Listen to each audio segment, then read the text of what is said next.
integration of artificial intelligence to support pilots, ability to operate with UAV escorts, longer combat range. Most importantly, they are designed to counter dense air defense systems that previous generations could hardly penetrate.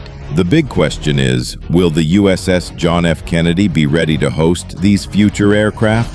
Technically, the carrier has many suitable platforms. EMALS can adjust launch power, enabling safe takeoff for both light UAVs and heavy fighters weighing tens of tons. AAG provides flexible arresting capability, effectively absorbing energy for aircraft with different speeds and weights. The A-1B reactors provide massive electrical power, sufficient to operate the advanced electronic systems carried by sixth-generation fighters. However, deploying these aircraft is not just about takeoff and landing. It also involves logistics and onboard infrastructure. Hangars must be large enough to house bigger aircraft. Maintenance stations require specialized equipment. Technical crews must be retrained.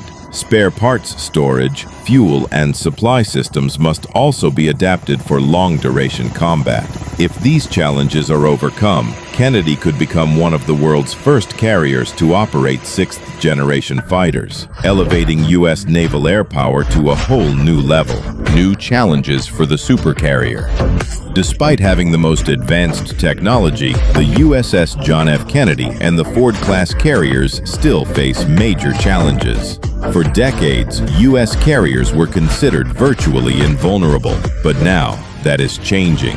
The biggest threats come from anti-ship ballistic missiles, hypersonic missiles. China fields the DF-21D and DF-26 with ranges of thousands of kilometers.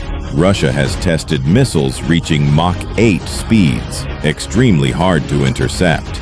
Just one such weapon could threaten an entire carrier strike group. At the same time, cheap suicide UAVs and swarm tactics are emerging. Hundreds of small drones could overwhelm multi-layered defenses, making the risk of saturation ever present.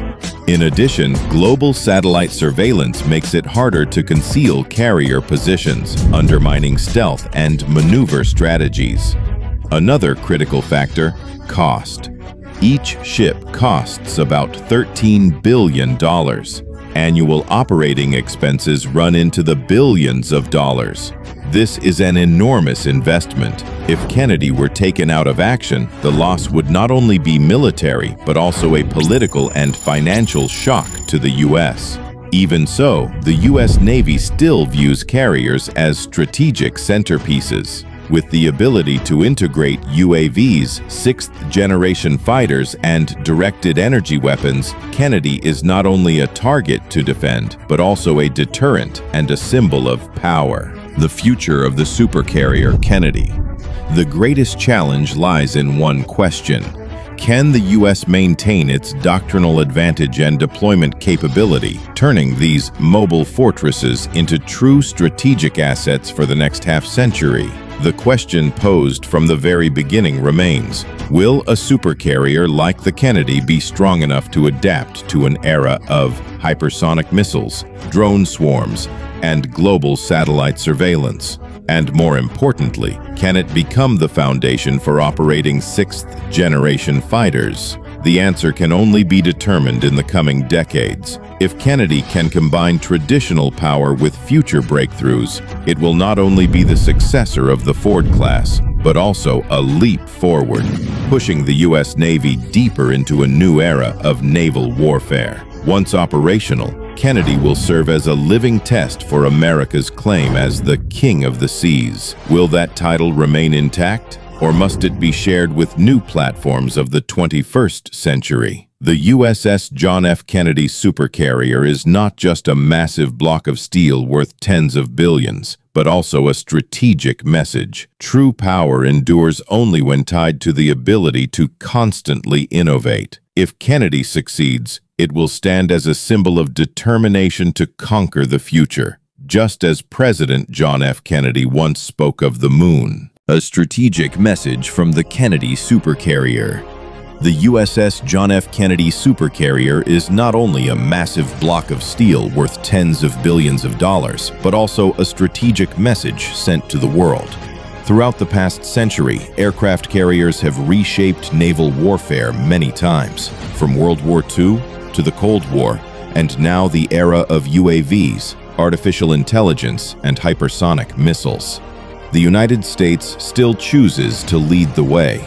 They bet on goals that seem impossible, but it is precisely that courage that has turned dreams into real power. The question we must ask: can the Kennedy help the U.S. maintain its throne of the seas in the 21st century? Or will that power have to be shared with rising challengers?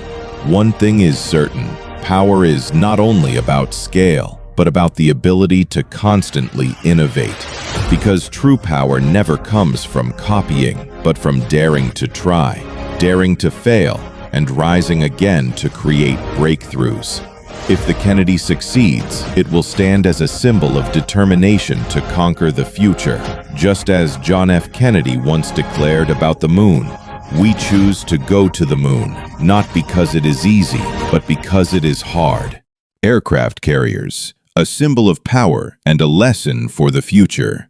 When the USS John F. Kennedy officially enters service, it will become a living test for America's position as the King of the Seas. Will the U.S. keep that title intact or share it with the new power platforms of the 21st century? The most important lesson Kennedy demonstrates is not only in scale or advanced technology, but in a strategic law. Lasting power always comes from continuous innovation. Russia retains its own advantages, but pays the price of technological limitations. China may copy, but copying can never surpass true creation.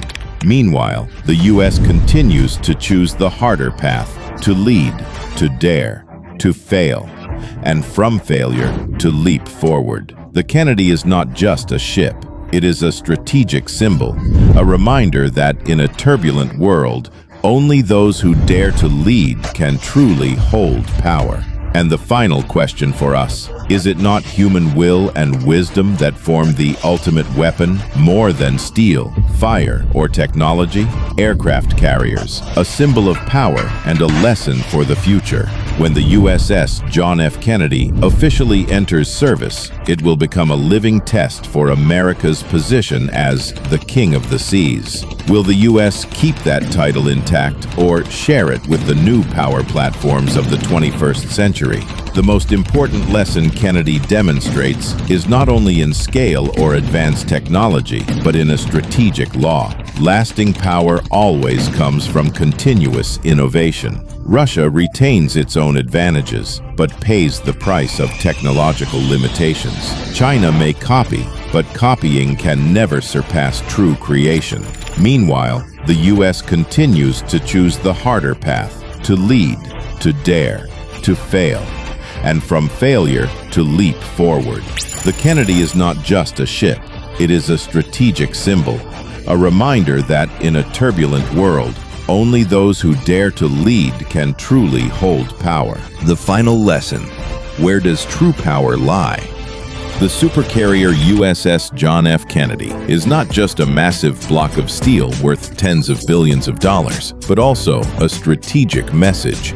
Power does not only reside in size, but in the ability to constantly innovate. For over a century, aircraft carriers have reshaped naval warfare, from World War II to the Cold War, and now the era of UAVs, hypersonic missiles, and artificial intelligence. America still chooses to lead, to bet on what seems impossible, because true power does not come from copying. It comes from daring to try, daring to fail, and then rising to create a new leap forward. The big question remains: will the USS John F. Kennedy be strong enough to keep America's throne over the oceans in the 21st century? The answer can only be proven by time and the battlefield. If you found this video valuable, please subscribe, turn on the notification bell, and share your thoughts in the comments below. This is Hai. See you in the next video.